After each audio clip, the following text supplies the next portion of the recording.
Amici sportivi, buon pomeriggio. 21 settembre, dove sta per aver inizio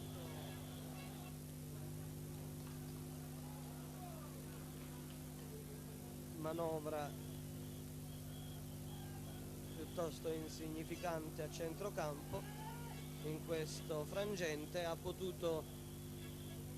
inviare all'indietro Raimondi,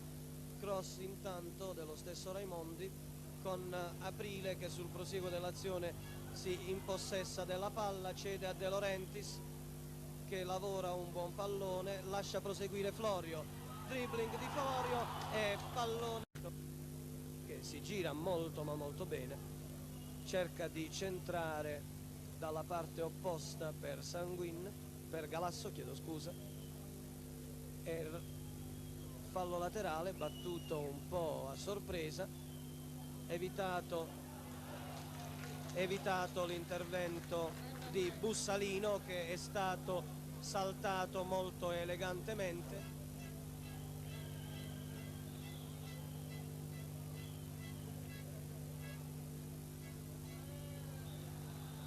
Respinto il pallone con una mano da parte di Galasso, calcio di punizione sul filo del fallo di fondo, battuto corto, Florio in area,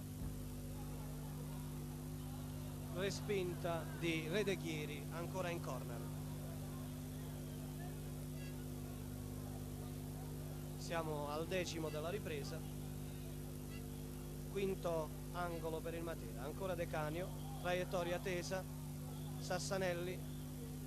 ancora Sassanelli, lascia ad Imborgia, tiro al volo di Imborgia, Morello e pallone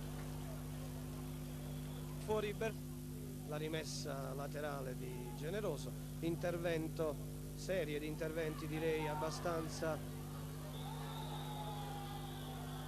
al limite del regolamento. È stato poi De Canio a subire il fallo più vistoso ad opera di Galasso. Ennesimo intervento